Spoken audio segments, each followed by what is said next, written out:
नमः। श्री प्रथम ऋषभ जिन धर्म करी, सन्मति चरम जिनेश। विघ्न हरन मंगल करन, भवतम दुरित दिनेश। वाणी जिन मुख ते खिली, परिगणाधिप कान। अक्षर पदमय विस्तरी, करहि सकल कल्याण। गुरु गणधर गुणधर सकल, प्रचुर परम्पर और। व्रत तप धर तन अगन तर, वंदो वृष शिरमौर। व्रत तप धर तनु नगन तर, वंदो वृष शिरमौर। त्रिभुवन तिलयं देवं, वन्दिता त्रिभुवनिन्द्र परिपूज्यम्। वोच्छं मणुगेहाओ, भव्य जनानंद जननीयो। त्रिभुवन तिलक शत इंद्र वंदित, देव श्री अरहंत को। कर नमन कहूँ अनुप्रेक्षाएं, भव्य को सुख कर आपो।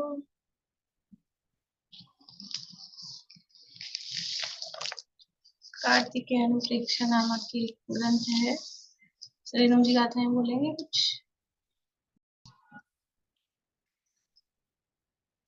कार्तिकेय अनुप्रेक्षा नामक की ग्रंथ है, स्वामी कार्तिकेय द्वारा रचित। इसके अंतर्गत लोकानुप्रेक्षा की चर्चा अपनी चल रही थी।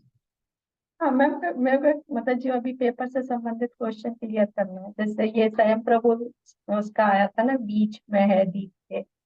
तो पहले शंभु रमण द्वीप है, उसके बाद समुद्र है, या पहले समुद्र है फिर द्वीप है, उसके बीच में पहले पहले पहले। द्वीप फिर समुद्र, लास्ट में समुद्र है।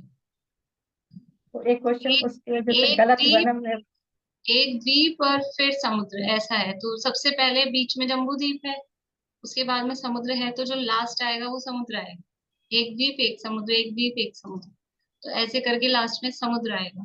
तो स्वयंभू समुद्र सबसे लास्ट में, और स्वयंप्रभ पर्वत है वो स्वयंभू द्वीप के बीच में है।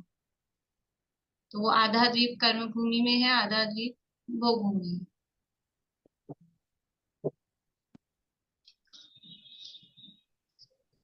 यहाँ लोकानुप्रेक्षा की चर्चा अपनी चल रही थी। और जो लोकानुप्रेक्षा की जो भी चर्चाएं की जाती है, तो लोक का स्वरूप बता के, बारह भावना है ना, बारह भावनाओं का काम क्या है, क्यों भाई जाती है। वैराग्य उपावन माई, वैराग्य की उत्पत्ति के लिए।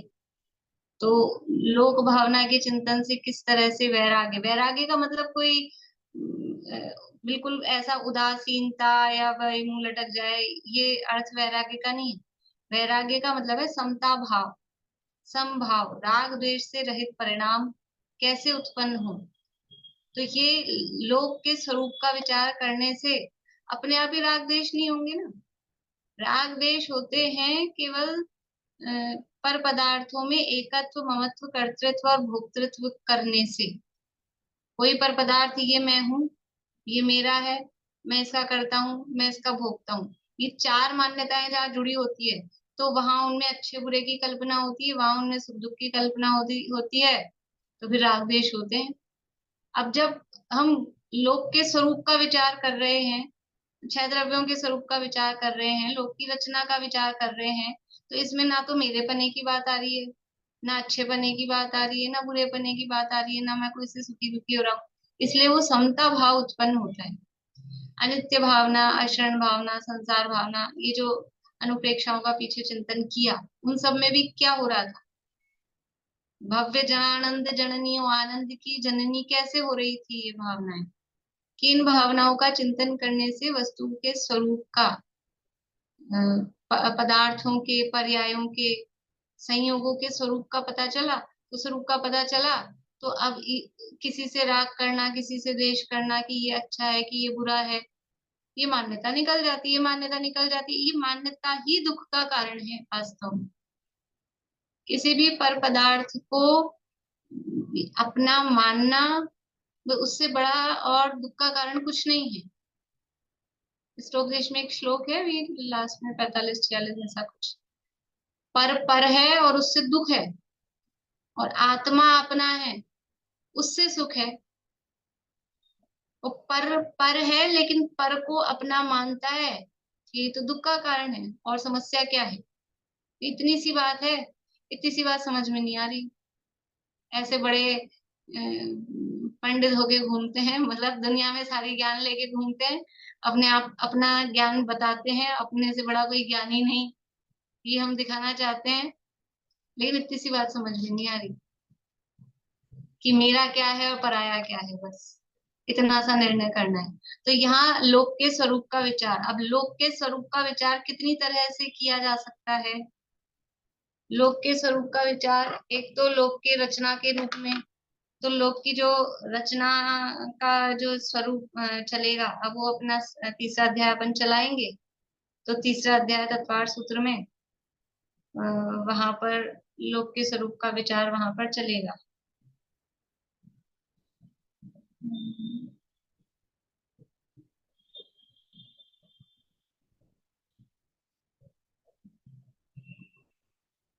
और यहाँ पर जो लोक के स्वरूप का विचार चल रहा है वो किस तरह से चल रहा है, कि षड द्रव्यात्मक लोक है। षड द्रव्यात्मक लोक है तो छह द्रव्यों के स्वरूप का वर्णन यहाँ पर किया जा रहा है। तो इससे छह द्रव्यों के स्वरूप का वर्णन किया जा रहा है, इनका स्वरूप पता लगते ही। अभी कैसे स्वरूप बताया है कि छह द्रव्यों में सबसे पहले नंबर पे जीव का स्वरूप बताया, तो जीवों के भेद प्रभेद बताए। इतनी तरह के जीव हैं, फिर वो संसारी जीव में संसार अवस्था में क्या क्या स्थितियां होती हैं, उनकी पर्याप्तियां कैसी हैं, प्राण कैसे हैं, कितनी कितनी संख्याएं हैं, कैसी कैसी उनकी अवगाहनाएं हैं, कौन कम है कौन ज्यादा है, ये सारी बातें बताई। तो ये सब बातें बताने में इतने दिन, अभी समझ लो पढ़ रहे थे एग्जाम के हिसाब से, पहले अपन पढ़ रहे थे क्लास में, तो अपने को राग द्वेष हो रहे थे कि अरे वो अनुंधरी की काण मक्षिका, उदगंधी, कुछ नहीं, बस सहज रूप से ज्ञान, सहज रूप से ज्ञान ही हो रहा था ना कि वो महामत से बहुत अच्छा होता है, तंदुल मत से खराब होता है, कि इतनी अवगाहना अच्छी है, सातवां नरक अच्छा है कि पहला नरक अच्छा है। कोई अच्छे बुरे की बात नहीं है वहां, बस सहज ये ज्ञान का ये बना। और दुनिया में संसार में किस तरह से जीवों की स्थितियां हैं, कितने प्रकार के जीव हैं, किन किन आधारों से जीवों के भेद किए गए हैं। देखो अभी तक तो अपन संसारिणो मुक्ताश्च यही भेद पढ़ते थे। फिर दूसरा वहीं दिया समनस्का मनस्का, मन सहित और मन रहित, ऐसे भेद किए। अभी यहाँ अपन कितनी तरह से भेद कर सकते हैं? दो ही भेद करने हैं, पूरे जीवों को दो भागों में बांटना है, बताओ बांट सकते हैं और कोई टाइप यहाँ जो अपन ने पढ़ा? बोलो पारू। स्थावर और त्रस। हाँ वो तो हो गया ना, संसार नस्त्र स्थावर, वो तो ये दो तो मैंने बता दिए, समनस्का मनस्का और त्रस स्थावर। इसके अलावा यहाँ जो अपन ने शब्द पढ़े नहीं, बोले रेणु जी। संसारी और मुक्त सिद्ध। नहीं, रस स्थावर भी वो उसमें आ गए, संसारी मुक्त भी उसमें आ गए। और ठीक है, आप लोगों के जवाब गलत नहीं है। बोलिए नीलम। हाँ तो उसमें भी मनुष्य त्रियंश भी आ गए, उसमें मनुष्य और त्रियंशों के बीच में भी। नहीं, सारे जीवों को मनुष्य त्रियंशों में कैसे बांटेंगे? देवनार की कहाँ जाएंगे? सारे जीवों को बांटना है, समझ लो संसारी जीवों को बांटना है, ऐसे समझ लो। जैसे पारुल ने त्रस स्थावर बोला था, वो भी ठीक है, यहाँ पे अपन ने लिया। और संसारिण मुक्ताश्च तो उसमें आ ही गया। और बता रही हूँ पारुल, बोलिए। सूक्ष्म और बादर। बढ़िया, सूक्ष्म और बादर, पूरे संसारी जीवों को, सिद्ध भगवान को भी अलग रख देना, सारे संसारी जीवों को दो भागों में बांट सकते हैं ना, सूक्ष्म और बादर। सारे आ जाएंगे कि नहीं आ जाएंगे, कि जितने भी हैं त्रस जीव वो सब बादर में जाएंगे। और स्थावर जीवों में ये दो भेद, उसमें भी वनस्पति गाय को अलग कर देंगे प्रत्येक वनस्पति को, और बाकी के में सूक्ष्म। और एक और भेद कर सकते हैं इसी तरह से। बोलिए दीपिका जी, अब तो आगे आप लोग। पर्याप्त पर्याप्त पर्याप्त है, पर्याप्त इस तरह से निवृत्ति या पर्याप्त को भी गौण करना, वो पर्याप्त में शामिल कर लेना। तो सारे संसारी जीवों को दो भागों में बांटा जा सकता है, या तो पर्याप्त होंगे या अपर्याप्त होंगे, या तो सूक्ष्म। तो कितनी तरह से, यानी किस किस अवस्था से अवस्था के आधार पर जीवों को देखा जा सकता है, ये यहाँ पर इसमें अपन ने देखा था। तो कल ये पूछ रहे थे अनीता जी कि थोड़ा सा बता देना, इसलिए मैं थोड़ा वो प्रकरण वापस से, यदि भी एग्जाम दिया आप लोगों ने, सबने अच्छा से किया, लेकिन फिर भी ये विषय थोड़े क्लियर हो, बार बार में शब्द कभी भी आए। तो बादर किसे कहते हैं सबसे पहले? देखो, संसारी जीवों को हम दो भागों में बांट रहे हैं, बादर और सूक्ष्म। सूक्ष्म ले लेते हैं पहले, सूक्ष्म और बादर। सूक्ष्म जीव किसे कहते हैं?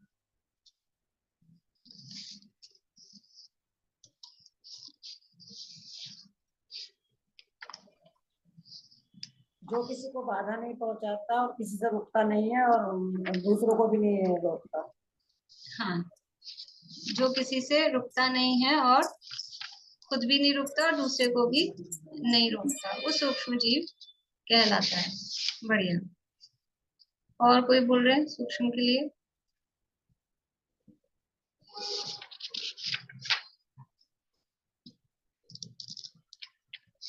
दीदी पे ये भी आएगा कि ये तिरंज गति के जीव हैं, इनका औदारिक शरीर होता है और इनकी हिंसा नहीं होती।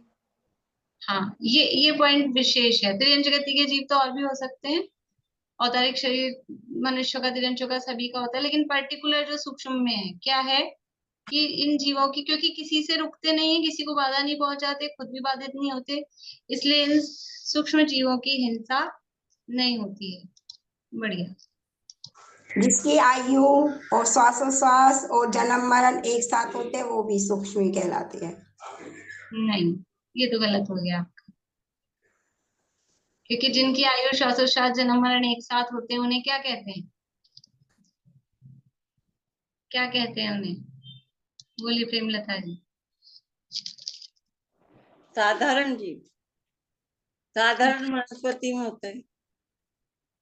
हाँ, जिनकी आयु श्वासोश्वास जन्म मरण एक साथ होता है वो साधारण है। हाँ, बढ़िया। तो सूक्ष्म साधारण जीव अकेले सूक्ष्म ही होते हैं क्या? नहीं, बादर भी होते हैं, बादर भी होते दोनों हैं होते हैं। ना? इसलिए ये परिभाषा नहीं चलेगी। ठीक है। तो सूक्ष्म जीव कौन है कि जिनके सबसे पहले सूक्ष्म ना, और कुछ बता रहे हैं? बोलिए रेणु जी। मैम जो आधार रहित होते हैं ये पॉइंट नहीं बोला गया था, जो और जिनके आधार, सूक्ष्म नाम कर्म का उदय होता है, दोनों जिन्हें बात। किसी आधार की आवश्यकता नहीं होती है। पारुल यही बोल रहे हो? चलो ठीक। तो पहली बात कि जिनके सूक्ष्म नाम कर्म का उदय होता है, और जिन्हें किन्हीं अपने जीवन के लिए जिन्हें किन्हीं आधार की आवश्यकता नहीं होती, और जो खुद भी दूसरों से बाधित नहीं होते और दूसरों को बाधा भी नहीं पहुंचाते। और उसके लिए ग्रंथों में शब्द, मतलब जिनकी हिंसा नहीं होती, तो अपन अपने शब्दों में कह रहे हैं, मतलब उसके लिए शब्द दिया है वहां पे कि इनका कदली घात मरण नहीं होता, मतलब इनकी अकाल मृत्यु नहीं होती सूक्ष्म जीवों की, कि अचानक से एक्सीडेंट हो गया, किसी ने मार दिया, किसी ने उनको जहर खिलाया, क्योंकि वो किसी से बाधित होते ही नहीं है ना। तो जितनी उनकी आयु है, कितनी आयु है सूक्ष्म जीवों की? उत्कृष्ट आयु कितनी होगी सूक्ष्म जीवों की? उत्कृष्ट आयु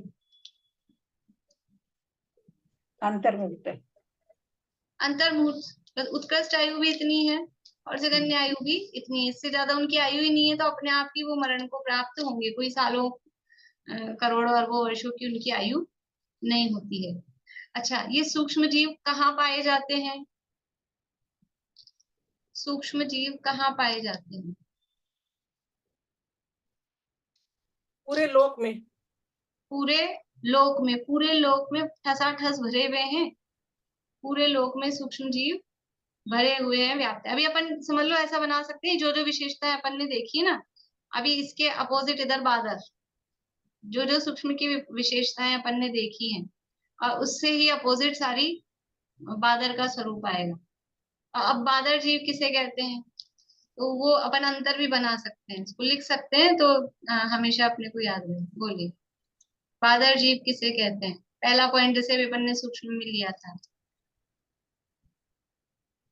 बोलिए वर्षा। बादल नाम कर्म का उदय जिनके होता है वो। बढ़िया, जिनके बादर नाम कर्म का उदय होता है, ठीक है। हाँ, और दूसरी बात बोलिए मीना चाची।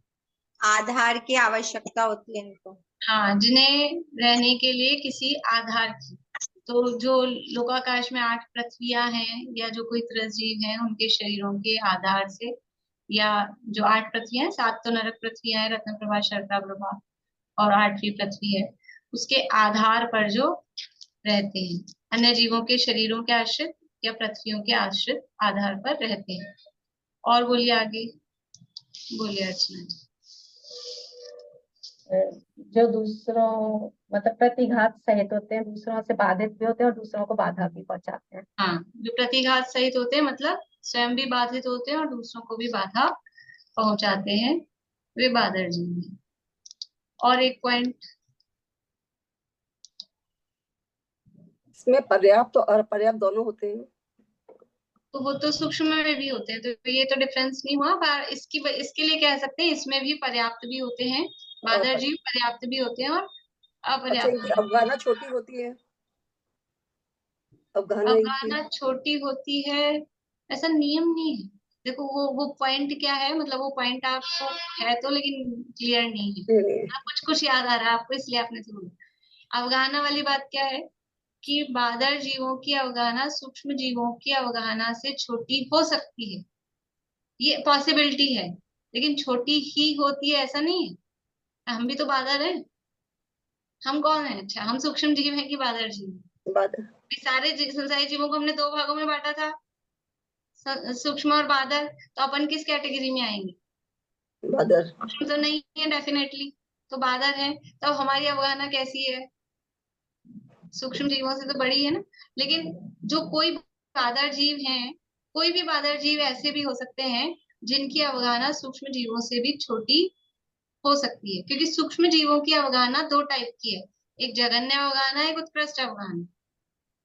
और बादर जीवों की भी अवगाहना जघन्य अवगाहना और उत्कृष्ट, 2 मतलब मध्यम तो है ही उसके बीच में, अपन ने एक रेंज बताई। तो जो सूक्ष्म जीवों की उत्कृष्ट अवगाहना है, उससे बादर जीवों की जघन्य अवगाहना वो छोटी हो सकती है, होती है, ऐसा है। दीदी अपने पॉइंट लिखवाया था, जो हवा चलती है वो सूक्ष्म है या बादर? तो बादर वायु पाएगी, बादर वायु पाएगी। हवा टकराती है ना अपने, हमको फील होती है ना, वो बादर वायु का एक जीव है, हवा। मैम ये पॉइंट होगा क्या कि इनका कदलीघात मरण होता है, मतलब इनका समय से पहले मरण हो जाता है? हाँ, होता है मतलब हो सकता है, हाँ, पॉसिबिलिटी हो लगाना, सकता है, नियम हो नहीं। सकता है, हो हाँ, सकता है। मतलब इसी को दूसरे शब्दों में कहें तो इनकी बादर जीवों की हिंसा होती है, सूक्ष्म जीवों की हिंसा नहीं होती। यानी जो हिंसा का त्याग किया जाता है, तो उसमें किन जीवों की हिंसा का त्याग किया जाता है? सूक्ष्म जीवों की हिंसा का कि बादर जीवों की हिंसा का? बादर। बादर जीवों की हिंसा का त्याग किया जा सकता है, सूक्ष्म जीवों की हिंसा का त्याग नहीं होगा। ये पांचवा ये बनेगा, सूक्ष्म जीव 3 लोक में ठसा रस भरे हैं और बादर जीव ठसा रस नहीं भरे हैं, इनका क्षेत्र कम है। हाँ, बहुत बढ़िया। बादर जीव सर्वत्र नहीं है, कल एक प्रश्न भी उसमें था ना अपने पेपर में। बादर जीव सर्वत्र नहीं है लोक में, लेकिन जैसे सूक्ष्म जीव ठसाठस भरे हैं, ऐसे बादर जीव पूरे लोक में भरे हुए नहीं। तो ये सूक्ष्म और बादर। और है पारुल, बोलना है कुछ? बोलो। भाभी तो बादर जी तो अच्छा वो रसनाली के बाहर भी होते हैं? रसनाली के बाहर जहाँ वो पृथ्वियां है ना, रसनाली तो देखो जो लोक का जो शेप है, रसनाली तो बीचों बीच एक राजू व एक राजू की है, लेकिन पृथ्वी है पूरे 7 राजू में फैली हुई। पृथ्वी जो है ना, 7 राजू की जो डेप्थ है, पूरे 7 राजू में अंदर उत्तर दक्षिण वो पृथ्वियां फैली हुई है। तो पृथ्वियों के आश्रय से बादल जीव हैं। जो वात वलय जो घेरा बना हुआ है, वहां पर भी वो बादल जीव हैं पाए। तो बाहर एक भी और है, मतलब ऐसा नहीं है कि तरसनाली के बाहर बादल जीव नहीं है। एक और पूछना था, इनकी जगन्य अवगाना तो वो अंतर्मूर्ति होती है, अवगाना नहीं, आयु। आयु, और उत्कृष्ट आयु 33 सागर होगी। बादल जीवों की, हाँ वो कह सकते हैं उस हिसाब से अपन, मतलब देवनाग की सबको मिला के। पर तिर्यंचों की अकेले बात करेंगे तो फिर मतलब वो एक इंद्रिय में बात करेंगे तो अलग चला जाएगा मामला, सबकी उनकी अपनी अपनी। लेकिन कॉमन रूप से हम कहेंगे तो कॉमन में हमने केवल अभी 2 भेद किए, तो चारों गतियों के जीव सूक्ष्म बादल में बांटने, तो 33 सागर लेंगे। ये बताया था ना, सूक्ष्म जीवों की उत्कृष्ट अवगाना बादल जीवों की जगन्य अवगाना से छोटी होती है, बड़ी होती सूक्ष्म जीवों की उत्कृष्ट अवगाना बादल जीवों की जगन्य अवगाना से बड़ी, यानी बादल जीव की जो जगन्य अवगाना है कितनी होगी? जगन्य अवगाना तो घनांगुल का संख्यात्वा भाग, और सूक्ष्म की उत्कृष्ट अवगाना वो भी घनांगुल का संख्यात्वा भाग, लेकिन वो घनांगुल का संख्यात्वा भाग भी वो वाला बड़ा है, सूक्ष्म वाला, वो एरिया उसका बड़ा है, इसका एरिया छोटा है। ऐसे शब्द वही है, घनांगुल का असंख्यात्वा भाग, लेकिन उसके भी असंख्यात टाइप है ना। घनांगुल के असंख्यात भाग भी असंख्यात प्रकार का है, एक ही टाइप नहीं है। इसीलिए पहले अलौकिक गणित पढ़ा दी थी, नहीं तो उस अगर ये नहीं पढ़ते और फिर कहते घनांगुल का असंख्यात्वा भाग, और फिर आप कह रहे हो इसके भी अलग अलग इतने प्रकार हैं, तो बिल्कुल ही ऊपर से जाता, मतलब फिर तो समझ लो रट लो तो रट लो, नहीं तो समझ नहीं आता। लेकिन अभी थोड़ी सी अलौकिक गणित पढ़ी है तो इतना तो ख्याल आता है कि असंख्यात कितना बड़ा है और असंख्यात के कितने टाइप्स हो सकते हैं, कितने ज्यादा उसके प्रकार हो सकते हैं, इतना तो अपने को ख्याल में आई है। पूरी राजनीति कुछ कह रहे हैं? है। इसमें एक डिफरेंस ये भी हो सकता है कि स्थावर जीव जितने भी है वो सूक्ष्म है। नहीं, ये कैसे कह सकते हैं? हमने जीव समास पढ़े हैं, तो स्थावर जीवों के हमने 2 भेद किए कि नहीं, पृथ्वी जल अग्नि वायु नित्य निगोग हाँ, इतर निगोग, ये 6 सूक्ष्म हाँ, और बादल के भेद से 12 हुए, हुए कि नहीं हुए? तो ये सब स्थावर तो थे। अभी मैं बस वही पूछने वाली हूँ, मैंने कल कहा था मैं 23 भेद और वो 69 भेद वो पूछूंगी। तो ये जो भेद पढ़े हैं ना, ये अकेले बस अपने को जो अपना ज्ञान है ना, ये बस वहीं तक सीमित नहीं रखना है कि बस जब भेद पूछे तो ही अपना माइंड काम करे कि भेद बताने में। वो जो भेद हमने पढ़े हैं, इनको हम इस तरह से भी, कि अब अपने को ये प्रश्न हो गया कि स्थावर जीव सूक्ष्म होते हैं कि बादल भी होते हैं? अकेले सूक्ष्म ही होते हैं। तो अपन देखो कि हमने भेद किए थे कि नहीं किए थे उसमें, सूक्ष्म और बादल के दोनों तरह के भेद किए। जैसे कल जलचर थलचल वाली बात आ रही थी, तो क्या हमने मनुष्यों में, देवों में, नारकियों में भेद किए? ये भेद केवल तिर्यंचों में ही किए थे। और तिर्यंचों में भी एक इंद्रिय आदि में किए थे क्या जलचर थलचल? पंचेंद्रिय तिर्यंचों के ही किए थे। तो ऐसे ये भेद खाली रटाने के लिए नहीं है, जब कभी इस तरह के प्रसंग बने तो अपने को उसमें समझ में आता है कि कौन से जीव किस तरह के होते हैं। बोलिए नेता जी। ये प्रश्न पेपर में से, सभी पंचेंद्रिय जीव 2 प्रकार के होते हैं, मन सहित और मन रहित। तो मैंने इसका आंसर हाँ लिखा था, मुझे समझ नहीं आ रहा एक्चुअली इसका। हाँ, ये थोड़ा पंचेंद्रिय जीव का मतलब कंफ्यूज करने के लिए था, ये कंफ्यूज करने के लिए था कि सामान्य रूप से अपने को ऐसे लगता है पंचेंद्रिय 2 प्रकार के हैं, मन सैनी सहित और और मन, असैनी, है ना। लेकिन यहाँ लिखा है सभी पंचेंद्रिय जीव, तो ये सैनी और असैनी जो भेद हैं ये तिर्यंचों के हैं। सैनी पंचेंद्रिय असैनी जीव में के, तो हम लोग सभी आ गए ना दीदी, पंचेंद्रिय जीव में। पंचेंद्रिय जीव में सभी आ गए, तो फिर मनुष्यों में भी 2 भेद करने पड़ेंगे, देवों में भी 2 भेद करने पड़ेंगे। मनुष्य भी पंचेंद्रिय है ना, तो मनुष्य भी सैनी असैनी होंगे, देव भी सैनी असैनी होंगे, नारकी भी सैनी असैनी होंगे, ऐसा होगा। इसलिए केवल पंचेंद्रिय तिर्यंच 2 प्रकार के होते हैं, सैनी और असैनी। और उसको अच्छा, पहले यह पहले मैंने ये लिखा था चारों गतियों के पंचेंद्रिय जीव, लेकिन फिर मुझे लगा फिर तो समझ ही आ जाएगा सीधा सीधा सा, तो थोड़ा कंफ्यूजन करने के लिए मैंने वो गति शब्द हटा दिया और सभी लिखा कि पर वो सब इतना वही है कि कई जगह कंफ्यूजन होता है, कई जगह नहीं होता है, तो आप लोग भी कंफ्यूज हो जाते हैं कि कहाँ कंफ्यूज कर रही हूँ, कहाँ नहीं कर रही हूँ, ऐसा हो जाता है। ठीक है, एक मतलब अगर प्रश्न देते अपना हैं ना, ज्ञान तो ठीक है, अपना ज्ञान ठीक है, इसलिए वो पेपर में क्वेश्चन गलत हो, वो मेरी अपेक्षा से है कि मेरे को क्या आंसर चाहिए था, बस उस हिसाब से आप लोगों का गलत हुआ, सही हुआ। बाकी आपका ज्ञान सही है, आपकी नॉलेज सही है, अगर उसमें क्लियर लिखा होता तो सही समझ आ जाता, इसलिए कोई दिक्कत वाली बात नहीं है इसमें।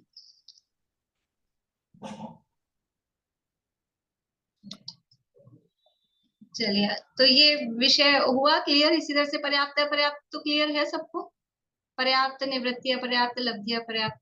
इसमें ये है कि ज्यादातर जब अपर्याप्त शब्द बोलते हैं तो उसका अर्थ लब्धि अपर्याप्त होता है ज्यादातर।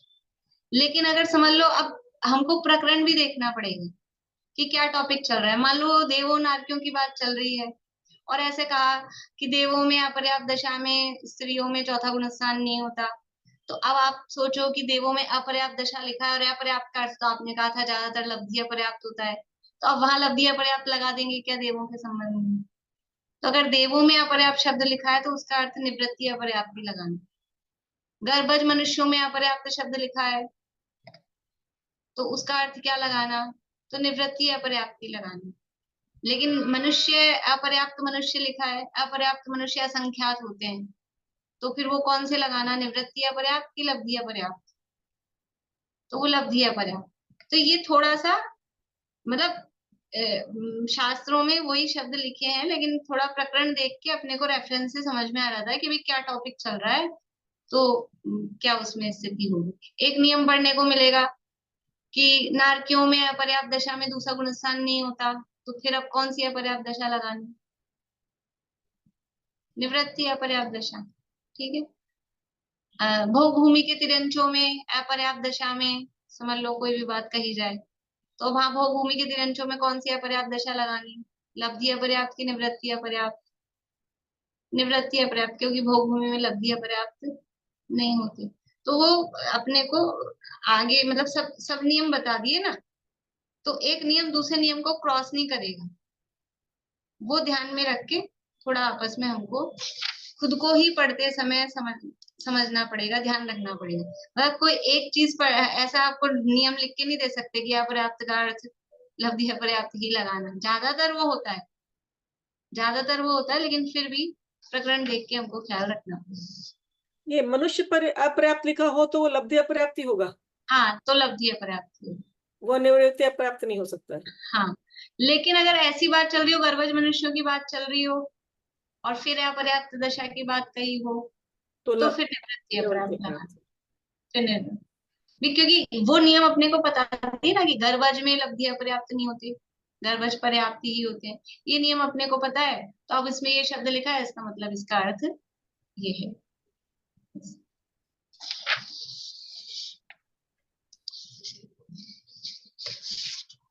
चलिए, और इससे संबंधित कोई शंका हो, किसी को कोई कंफ्यूजन हो पेपर से संबंधित, या ये जो प्रकरण अपना चला, ये बिल्कुल एक ही टॉपिक अपना पूरा हो गया। समझ लो अपनी जो क्लास रुकी भी थी ना, तो बिल्कुल उस जगह रुकी थी कि अपना बिल्कुल ये विषय एक तरह से एक चैप्टर ही था, वो पूरा हुआ था। और अब जो चलने वाला है वो बिल्कुल अलग विषय चलने वाला है। चल रही है जीव की ही चर्चा, लेकिन अभी तक चल रही थी वो आगम आधार पे, संसारी जीव की अवस्थाओं की आधार पे। अब ये चलेगी कि समझ लो मतार्थ के हिसाब से, अध्यात्म के हिसाब से जीव की चर्चा। अभी आगम के आधार पे जीव का वर्णन चल रहा था, अब अध्यात्म के आधार पे जीव का वर्णन चलेगा। और अध्यात्म में भी अध्यात्म का मतलब द्रव्यानुयोग के आधार पे, अभी तक कर्णानुयोग चल रहा था, तो द्रव्यानुयोग के भी दो पक्ष हैं, एक अध्यात्म और एक न्याय।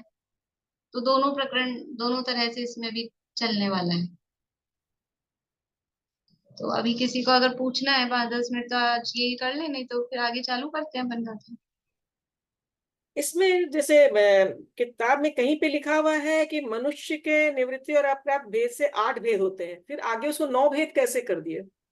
एक लब्धि अपर्याप्त को एक जोड़ा ना, लब्धि अपर्याप्त जो मनुष्य है वो तो एक ही टाइप का है, क्योंकि वो है ही लब्धि अपर्याप्त, तो उसके तो पर्याप्त अपर्याप्त और कोई भेद होंगे ही नहीं। अच्छा, तो मतलब 8 के बाद प्लस 1 लब्धि अपर्याप्त प्लस मनुष्य। 1 लब्धि अपर्याप्त किया है, और 8 भेद किए वो गर्भज के किए। हाँ, 8 गर्भज के लिए, और 8 जो किए ना वो तो गर्भज के किए।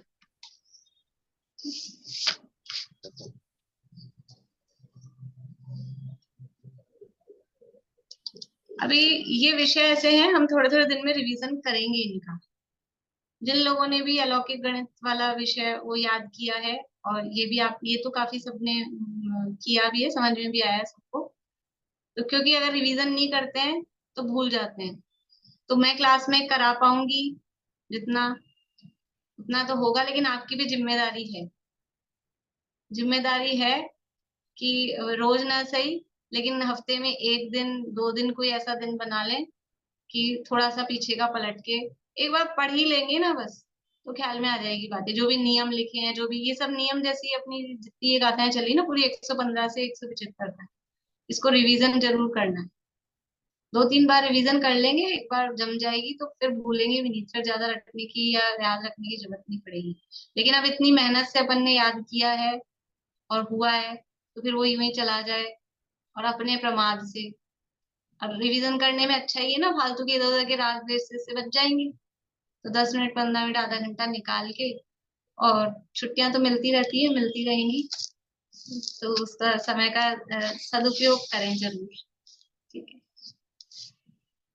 एक गाथा पढ़ लेते हैं अपन, 12:30 तक ले लेते हैं, एक गाथा पढ़ते हैं। बोलो पारू। भाभी एक ये लोक वाला जो क्वेश्चन था, क्वेश्चन नंबर 3, लोक नित्य नित्य कैसे है? दोनों गाथाएं साथ साथ में दिए हैं, एक में नित्य नित्य का है, एक में अनित्य का है। क्योंकि लोक 6 द्रव्यों का समूह है, और वो द्रव्य नित्य भी हैं अनित्य भी हैं। तो पहली गाथा में नित्य पक्ष को मुख्य रखा। अभी नित्य ने अनित्य ने वो भी चल रहा है ना उसमें। तो पहली गाथा में नित्य ने की बात की, बस नित्य वाले पक्ष को देखा कि क्योंकि द्रव्य नित्य हैं, तो इसलिए लोक भी कैसा है। अच्छा, लोक नित्य है किस अपेक्षा से कहा जा रहा है? नित्य का मतलब है सदा रहने वाला। तो क्या लोक का कभी नाश होता है? नहीं होता ना। तो इसलिए हम कह सकते कि नहीं कह सकते कि लोक तो नित्य है, हमेशा रहने वाला है, शाश्वत है कि नहीं है? तो अच्छा, लोक शाश्वत है, हमेशा रहने वाला है, तो फिर जो कुछ है वो सब ऐसे के ऐसे ही रहेगा, बदलेगा कि नहीं बदलेगा? बदलता है कि नहीं बदलता है? बदलता तो है।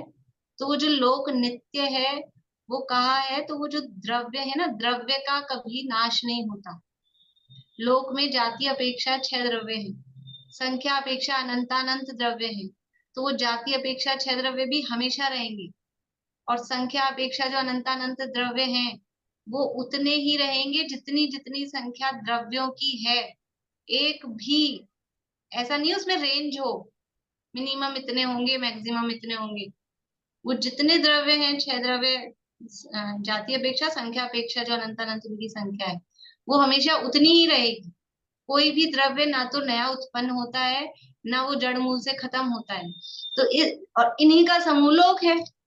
तो वो जो जब द्रव्य वो नित्य है, हमेशा रहने वाले हैं, तो लोक नित्य है कि नहीं? जिससे वो बना हुआ है वो भी नित्य है। अब ये द्रव्य तो नित्य है, संख्या में कोई कभी गड़बड़ नहीं होगी, ये द्रव्य अपेक्षा से। लेकिन उन द्रव्यों की अवस्थाएं तो बदलती है ना हर समय, अवस्था हर समय बदल रही है, कभी कुछ है कभी कुछ है। अवस्थाएं बदल रही है, पुद्गल की अवस्थाएं अपनी बदल रही है, जीव की अवस्थाएं अपनी बदल रही है, वो अपने को पकड़ में आती है। धर्म धर्म आकाश काल की भी अवस्थाएं बदल रही है प्रति समय। तो अवस्था बदल रही है, तो उस अपेक्षा से कैसा है? द्रव्य अनित्य है। द्रव्य अनित्य है, तो जिससे वो मिलके बना हुआ लोक है, वो लोक भी कैसा हुआ? वो लोक भी अनित्य। अच्छा बताओ, हम ट्रेन में बैठे हैं, ठीक है, ट्रेन चल रही है, ट्रेन में बैठ के हम जा रहे हैं जयपुर से मुंबई, हम जा रहे हैं। तो हाँ, ट्रेन चल रही है कि हम चल रहे हैं? कौन चल रहा है? दोनों चल रहे हैं। हम तो बैठे हैं अपनी सीट पे, हम तो सो जाते हैं, हम तो सो गए। कहाँ चल रहे हैं? कि ट्रेन चल रही है तो हम भी चल ही रहे हैं ना। तो द्रव्यों में परिणमन हो रहा है, तो लोक में परिणमन हो रहा है कि नहीं हो रहा है? समझ में आ रही है बात?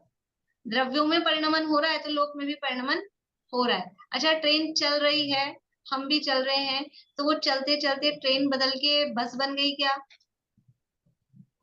या चलते चलते ट्रेन बदल के प्लेन बन गया? ऐसा कुछ हुआ कि चल रही थी लेकिन ट्रेन ट्रेन ही रही, और जो अंदर हम बैठे थे, सो रहे थे, जो भी कर रहे थे, हम ही रहे।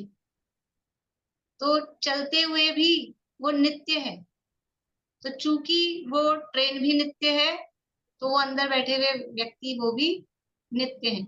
ऐसे ही द्रव्य नित्य है, तो लोक भी नित्य है। द्रव्य अनित्य है, इसलिए लोक भी अनित्य है। वो पर द्रव्य नित्य किस अपेक्षा है कि द्रव्य द्रव्य की अपेक्षा नित्य है, पर्याय की अपेक्षा से अनित्य है। वहाँ अपेक्षा अलग अलग है। जिस अपेक्षा नित्य है उसी अपेक्षा अनित्य नहीं है। अपेक्षा अलग अलग है, तो अपेक्षा से उन लोग को भी नित्य अनित्य कहा जाता है। तो आपने जो क्वेश्चन पूछा था वो द्रव्य की अपेक्षा से पूछा था केवल? हाँ, मतलब जो मैंने अनित्य अनित्य का ऑप्शन दिया है क्या उसमें? अनित्य अनित्य का ऑप्शन ही नहीं दिया है। नित्य अनित्य का ऑप्शन दिया है ना? हाँ, तो नित्य अनित्य का ऑप्शन तो फिर सेम नहीं बनेगा। चूंकि द्रव्य नित्य है इसलिए लोक अनित्य है, ये तो फिर बात ही नहीं बनेगी। वहां गाथा में तो है ही नहीं ना ये बात। अच्छा, आपने प्रश्न था भी गाथा से। भाई हम ये तर्क देंगे क्या कि द्रव्य नित्य है इसलिए लोक अनित्य? तो तर्क ही नहीं बना आप। एक तो आप नित्य कह रहे हो, इसको अनित्य सिद्ध कर रहे हो, ये तो लॉजिक ही नहीं होगा ना। हाँ, मैंने एक ही में दोनों को ले लिया था कि भाई द्रव्य नित्य भी है अनित्य भी है, इसलिए लोक भी नित्य भी है अनित्य भी है। ये प्रश्न केवल अपने माइंड वाला नहीं था, ये गाथा से रिलेटेड था। मतलब जिसने गाथा पढ़ी होगी उसी को समझ में आएगा प्रश्न में पूछा क्या गया है। बोलिए रजनी जी। ये गाथा 141 में एक है कि इन जीवों के अपर्याप्त अवस्था के बारे में बता रहे हैं। तो अपर्याप्त अवस्था में भी ये प्राण होते हैं जीवों के? हाँ, प्राण होते हैं ना। अपर्याप्त अवस्था में, विग्रह गति में भी, निवृत्ति अपर्याप्त दशा में भी। आयु प्राण, हमेशा आयु प्राण के बिना कोई संसारी जीव नहीं होता। आयु प्राण तो है ही है, इंद्रिय प्राण है, और काय बल वो प्राण है। इतने प्राण तो होते ही हैं। मतलब ये लब्धि पर्याप्त में अपर्याप्त में नहीं होगा, ये निवृत्ति पर्याप्त में होगा? नहीं, लब्धि अपर्याप्त भी जीव है तो ये 3 प्राण तो होंगे ही ना उसके लिए। लब्धि अपर्याप्त हो, निवृत्ति अपर्याप्त तो मैंने मतलब विग्रह गति के बाद आगे की दशा के लिए बोला शब्द। कोई भी जीव होगा उसके इतने प्राण तो होंगे ही होंगे मिनिमम। प्राण से रहित नहीं हो कोई संसारी जीव है। देखो, प्राण से रहित तो फिर जीव ही कैसे होगा? जिससे जीव जीवन व्यवहार के योग्य होते हैं, उन धर्मों को प्राण कहते हैं। फिर वो जीव ही कैसे कहा जाएगा? संसार अवस्था में भी व्यवहार से भी उसको जीव नहीं कहा जा सकेगा ना, प्राण ही अगर नहीं होंगे तो उसके। तो व्यवहार में भी कुछ प्राण तो उसके रहते ही हैं जिससे वो जीव कहा जा रहा है। भले ही वो पूरे नहीं हो रहे हैं, जल्दी मरण हो रहा है, लेकिन कुछ तो है प्राण। बोलिए अनिता जी। अनित्य अनित्य का भी ऑप्शन दिया था आपने। अनित्य अनित्य अनित्य अनित्य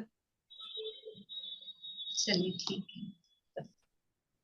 ऐसा ही प्रश्न एक हाना में भी दिया मैंने। इससे ये अनित्य अनित्य वाला जो है वो हाना में दिया है शायद।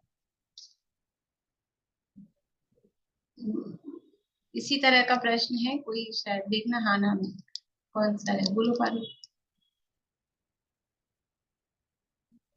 भाभी इसी में आपने चारों ऑप्शन दिए थे, नित्य अनित्य, अनित्य नित्य, नित्य नित्य और अनित्य अनित्य।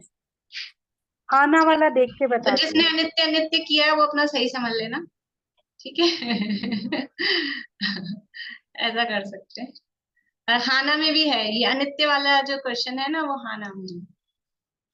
दीदी ये जो रजनी जी का क्वेश्चन था उनपे एक आंसर ये बन सकता है, जो उन्होंने प्राण की बात कही ना, जब तक श्वासोश्वास प्राण नहीं है तब तक वो निवृत्ति प्राप्त क्या लब्धि प्राप्त का। आप इन्होंने पूछा ना प्राण की बात, तो इनको लगा कि प्राण है लेकिन जीव उसको में। लब्धि पर्याप्त नहीं कहेंगे जब तक नहीं नहीं श्वासोश्वास प्राण तो निवृत्ति पर्याप्त दशा में भी नहीं ना। पर्याप्तियां पूरी होने के बाद श्वासोश्वास आएगा तो उसको लब्धि पर्याप्त थोड़ा ना कहेंगे। नहीं नहीं, वो ठीक है, अपर्याप्त की बात। प्राण से ऐसा लगता है ना जो जीना मरना होता है उससे, तो ये एक विशेष बात है। श्वासोश्वास नहीं होगा जब तक वो पर्याप्त नहीं होगा। वो तो बात है ही। बस यही एक उत्पाद भी, समझ श्वासोश्वास भी, वचन बल भी, मन बल भी पर्याप्तियां पूरी होने के बाद ही होता है।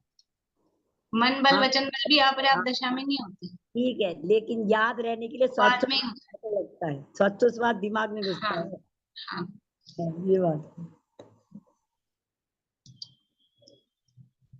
चलिए, और किसी का कोई प्रश्न हो? वो पेपर में समझ लीजिए एक दो ये इस तरह से हो गई, आप लोग सही समझ लेना अपना वो ऑप्शन देने में। और किसी को प्रश्न है कोई? अभी तो फिर अब नया नहीं शुरू कर रहे, अब नेक्स्ट क्लास से ही शुरू करेंगे। कल से तत्वार सूत्र में तीसरा अध्याय शुरू कर दें। तो अभी तो यही टाइम रहेगा, क्योंकि वो उस टाइम को डिस्टर्ब नहीं किया, वो 1:40 पे रत्नगण शावकाचार्य चल रही है, तो 1:40 पे ही है। तो यही टाइम पे आप लोगों को कोई नए अगर आना चाहते हो तो आप लोग इन्फॉर्म कर दीजिएगा।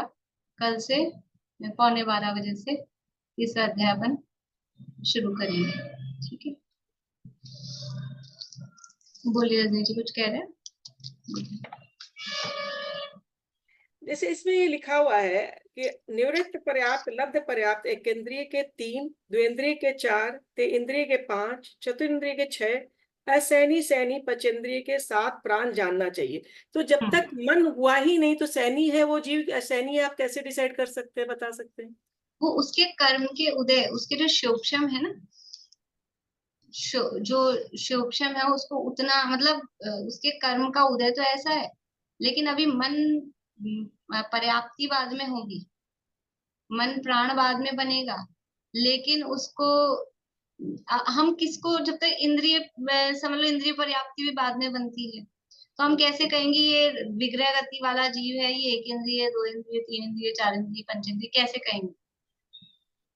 कोई तो आधार होगा ना। हम ये तो अंतर करते हैं ना, विग्रह गति में ये जीव 1 इंद्रिय की, 2 इंद्रिय की, 3 इंद्रिय, विग्रह गति से ही हम डिसाइड कर पाते हैं वहीं पे।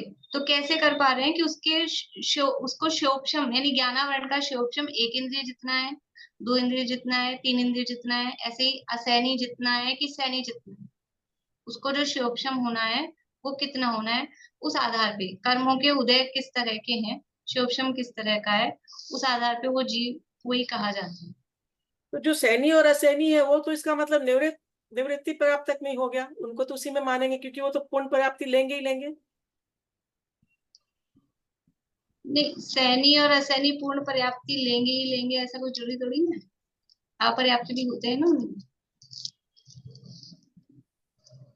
सैनी भी अपर्याप्त होंगे, सैनी भी अपर्याप्त अपर्याप्त तो सभी में ही है ना, असैनी सैनी भी अपर्याप्त है, असैनी भी अपर्याप्त है। पंचेंद्रिय जीव है, मनुष्य सैनी है, तो अपर्याप्त होता है कि नहीं, लब्धि अपर्याप्त मनुष्य, तो उससे कोई वो नियम नहीं है। मतलब कि समूर्छन ही होंगे, फिर ये तो कंफर्म होगा कि समूर्छन है, क्योंकि समूर्छन ही तो अपर्याप्त होंगे। जो अपर्याप्त होंगे, लब्धि अपर्याप्त होंगे, वो तो डेफिनेटली समूर्छन ही होंगे। हाँ जो भी हाँ लब्धि अपर्याप्त अगर है तो वो समूर्छन ही होगी, वो तो नियम ही है। हाँ क्योंकि गर्भस्थ जीव है वो लब्धि अपर्याप्त नहीं होते, गर्भस्थ जीव लब्धि अपर्याप्त नहीं होते, हाँ, तो जो लब्धि अपर्याप्त है वो समूर्छन ही है। समूर्छन। समूर्छन के भेदों में ही हमने 3 भेद किए हैं, 3 से गुणा किया है। अभी मेरे को वो सुनना था पर वो रह गया। समूर्छन के भेद जो अपन ने किए, तो उसमें 3 से गुणा किया है, ये लब्धि अपर्याप्त, निवृत्ति अपर्याप्त और पर्याप्त, ऐसा। गर्भज में किससे कितने से गुणा किया है? गर्भज में 2 से ही गुणा किया है। तो गर्भज जीव लब्धि अपर्याप्त नहीं होती, पर्याप्त ही होते हैं, तो निवृत्ति अपर्याप्त दशा तो आती है उनके बीच में। ठीक, धीरे धीरे और पक्का होगा ये, मतलब थोड़ा जैसे अभी पहली बार चला है ना, इसलिए कंफ्यूजन थोड़ा रहेगा, लेकिन धीरे धीरे आपको पक्का हो जाएगा। बार बार में जब ये आएगी बातें कुछ, तो नियम, ये सब नियम वाली बातें हैं, मतलब इसमें कोई अपने को ज्यादा लॉजिक कहीं लगता है, कहीं नहीं लगता है, पर ये नियम ही है कि जैसे गर्भस्थ जीव पर्याप्त ही होते हैं, हम इसमें तर्क लगाओ, ये नियम है, लॉजिक लगाने वाली बातें।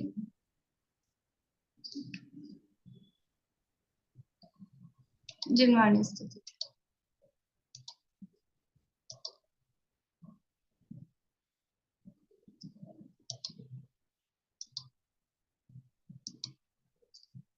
रेणु जी बोलिए।